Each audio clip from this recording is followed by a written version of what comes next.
O gramado sintético pode sim ser proibido em breve no Brasil. E você deve estar dizendo, claro, ele causa mais lesões do que o gramado natural, ou então ele proporciona uma vantagem desleal ao time que o utiliza, por isso deve ser proibido. Será? Vem comigo nesse vídeo, que eu vou esclarecer essas questões para você e te mostrar que o motivo pelo qual ele pode ser proibido é outro, totalmente diferente, que talvez você não tenha pensado a respeito. Sejam muito bem-vindos a mais um vídeo aqui no canal do Manga. Quem fala com vocês é o Manga. E, antes de qualquer coisa, eu quero pedir para você deixar o dedo no like, porque isso ajuda demais o meu trabalho e ajuda a impulsionar esse conteúdo para quem mais possa se interessar pelo tema. Então bora lá agora, direto para o vídeo. Primeiro você precisa saber que a grama sintética é um artifício utilizado já há muito tempo. Começou a ser utilizado mais precisamente na década de 60, no Astrodome, que é um estádio fechado, inclusive o primeiro estádio fechado, que fica na cidade de Houston, no Texas, nos Estados Unidos. E que era a casa do time de beisebol Houston Astros, e depois foi a casa do time de futebol americano Houston Oilers. E esses esportes são praticados na grama. Porém, sendo um estádio fechado, a dificuldade naquela época de você ter a manutenção, de você cuidar de um gramado num espaço onde não recebe luz solar, não recebe vento, era praticamente impossível. Sendo assim, precisou-se de uma alternativa para esse gramado natural. E a alternativa foi a criação do gramado sintético. Porém, como eu disse aqui para vocês, a tecnologia naquela época era muito limitada. E esse gramado sintético era praticamente um tapete de nylon, o que não só prejudicava no jogo, nos aspectos de movimentação dos jogadores, etc., mas também os machucava quando tinham que deslizar sobre o gramado, porque no beisebol é muitas vezes necessário que o jogador se atire na grama e se deslize para poder chegar a uma base. E isso deixava diversas queimaduras e ralados nos atletas que reclamavam demais. Além do fato de que esse material era muito caro. Então, ele só tinha aspectos negativos. A única coisa positiva, como você pode ver, é que ele parecia um gramado natural visualmente. Com o passar dos anos, a tecnologia sendo aperfeiçoada, os estudos sendo aperfeiçoados, já tínhamos um gramado sintético muito mais satisfatório, que era utilizado para o futebol americano, para o rugby e para o futebol comum. A grama já não queimava mais a pele dos atletas como costumava queimar anteriormente, devido às suas fibras mais longas e mais parecidas com a grama natural. O custo também de operação já era muito menor. E a interação entre jogador e superfície, o comportamento da bola, já eram bastante semelhantes ao de grama natural. Porém, ainda existia uma falta de padronização nesse tipo de gramado para ser utilizado em competições oficiais. Sendo assim, para garantir uma mais alta qualidade do jogo e principalmente a segurança dos atletas, a integridade física dos atletas, no ano de 2001, a FIFA, a maior entidade do futebol, passou a ser responsável pelo desenvolvimento e melhoria dos gramados sintéticos, criando uma série de regras além de testes práticos que avaliam o kick da bola, a rolagem, a planicidade do solo, sua capacidade de absorção de impactos, a altura da grama e a fixação das chuteiras, que não pode ser mais forte que a natural para evitar torções, além de testes de laboratório a serem seguidos para que o gramado seja aprovado e receba o selo da FIFA. Então aqui a gente já começa a ver no início dos anos 2000 uma intenção muito clara de se profissionalizar o gramado sintético, de começar a utilizar o gramado sintético em competições profissionais, mas para isso precisava, claro, de um padrão muito alto, Precisava de uma semelhança com a grama natural muito alta. E as vantagens de um gramado sintético são bem óbvias, Você tem um custo mais baixo de manutenção, você tem uma facilidade em cuidar desse gramado e você tem um gramado com uma maior durabilidade, podendo ser utilizado por muito mais vezes, ao contrário da grama natural, que necessita de um tempo de recuperação entre um evento e outro, entre um jogo e outro. Sendo assim,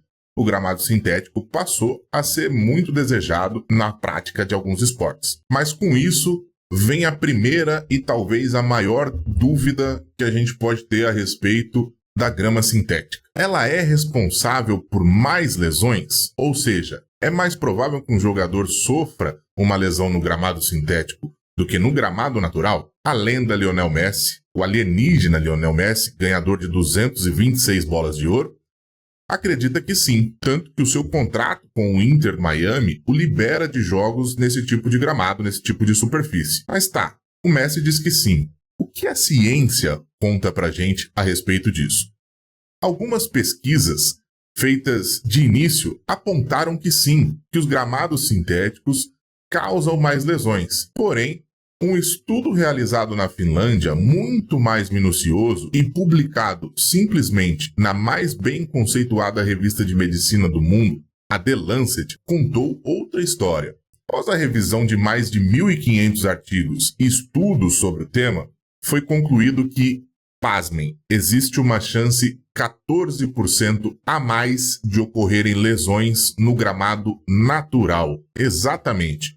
O gramado sintético é 14% menos propenso a causar lesões nos atletas. Mas aí você se pergunta, ué, por que primeiro teve um resultado e depois teve outro resultado? Eu explico. Os pesquisadores, dessa vez, colocaram na equação apenas os estudos e análises sobre o futebol, excluindo as lesões causadas em jogos de rugby e futebol americano, por razões óbvias, já que esses esportes têm estímulos, regras e comportamentos totalmente diferentes do futebol. A gente sabe que no rugby e no futebol americano existe muito mais contato, existe muito mais embate físico e as próprias movimentações dos atletas, as regras são totalmente diferentes do futebol. Outro detalhe que não pode passar batido é que anteriormente, nos primeiros estudos, foram levados em consideração estatísticas de futebol não profissional. E o que isso quer dizer? Quer dizer que gramados não aprovados pela FIFA foram contabilizados nos resultados.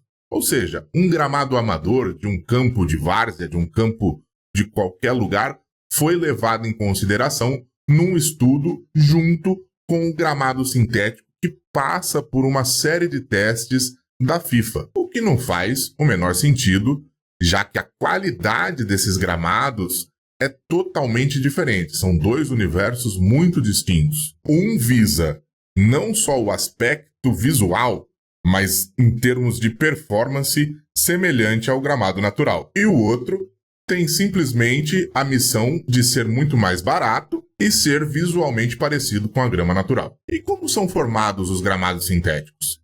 Bom, assim como no gramado natural, você tem o solo, depois uma camada de brita, que é o colchão drenante, o sistema de drenagem, né?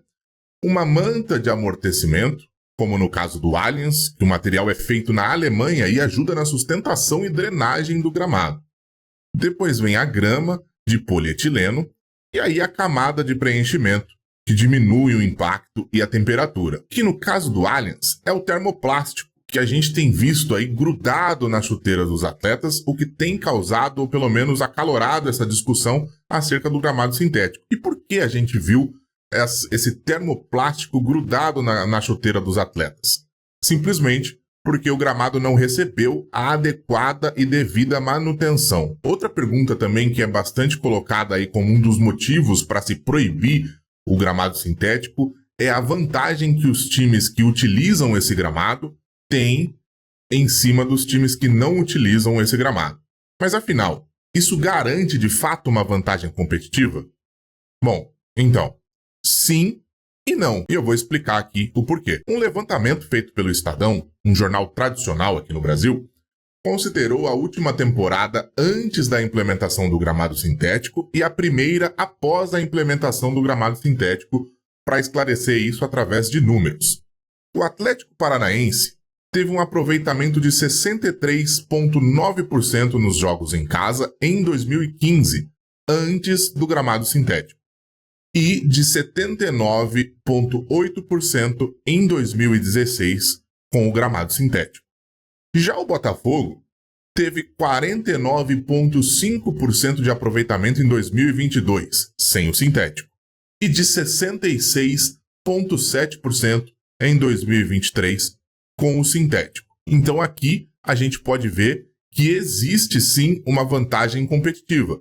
Mas presta atenção nesses números.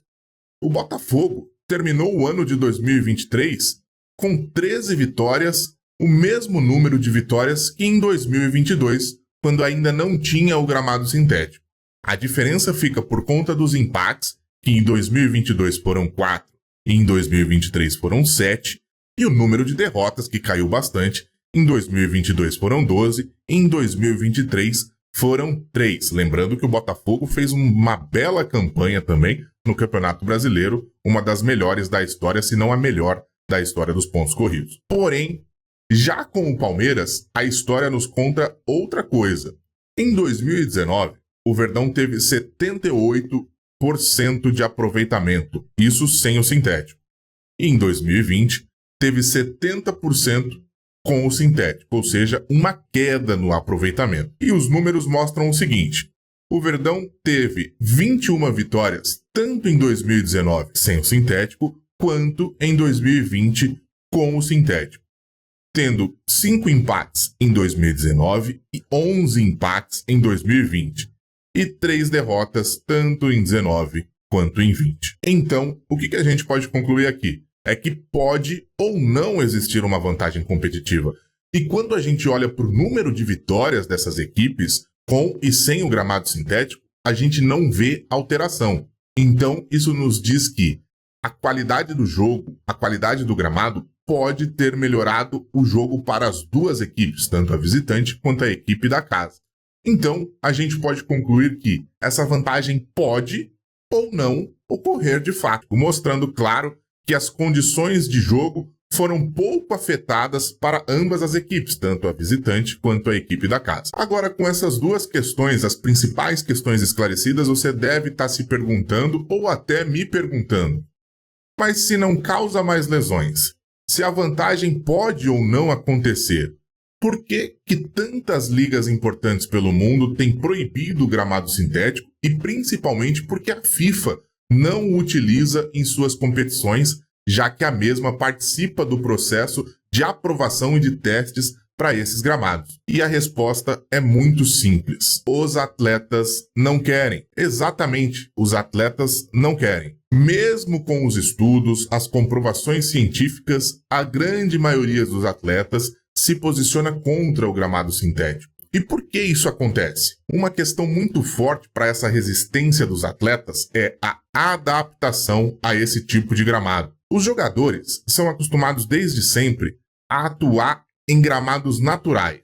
Sendo assim, o atleta já está adaptado a esse tipo de gramado. O atleta já está acostumado a esse tipo de gramado e o que ele pode te oferecer. E quando jogam no piso artificial, no gramado sintético, por mais que se assemelhe ao gramado natural, eles não se sentem à vontade, não gostam. E olha que curioso, mesmo com dezenas de gramados naturais ruins, péssimos, esburacados, em péssimo estado, que não passam por metade dos testes que a FIFA impõe para o gramado sintético, os jogadores ainda assim se manifestam contra o gramado sintético e pouco contra esse tipo de gramado ruim. Mesmo esse gramado, por sua condição, ser mais propenso a causar lesões nos atletas. E claro, a própria falta de adaptação ao gramado sintético é o que não nos deixa dizer que o gramado sintético é livre de lesões, porque uma vez que o jogador não está adaptado àquele tipo de superfície, ele não está adaptado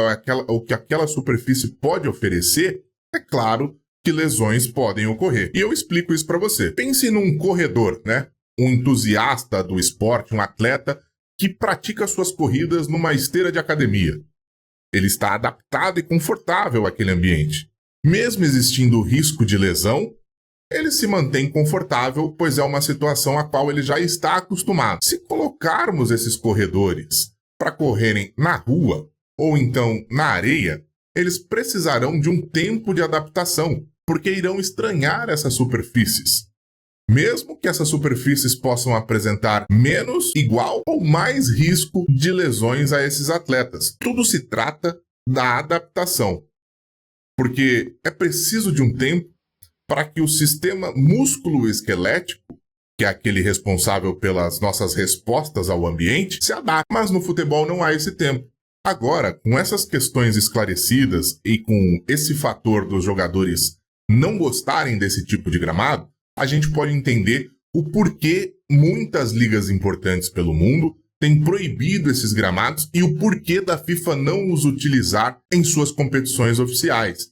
Simplesmente pelo fato dos atores principais do evento não gostarem do tipo de gramado, não serem adaptados e acostumados a jogar nesse gramado. Agora eu pergunto para você, com o calendário de hoje totalmente inchado de jogos, as arenas com mais eventos no ano todo, a estrutura dos estádios modernos que dificulta a entrada de vento e luz solar, por exemplo, para a recuperação desses gramados, tornando muitas vezes os gramados totalmente despadronizados. Ora você joga num gramado bom, ora você joga num gramado esburacado, um gramado alto, um gramado baixo. E essas perguntas importantes esclarecidas, para você, o gramado sintético deve ser proibido por aqui também? Ou seria mais interessante que os clubes se adaptassem e implantassem campos de grama sintética em seus centros de treinamento para que os jogadores se adaptassem e se acostumassem ao longo do tempo a esse novo tipo de superfície, que, para ser bem sincero, é muito melhor do que um gramado esburacado ou um gramado em péssimas condições. Valoriza a qualidade do jogo. Então responde nos comentários a sua opinião. Se você chegou até aqui e gostou do conteúdo, deixa o like, se inscreva no canal se não é inscrito e ative o sininho das notificações. Um abraço e até a próxima!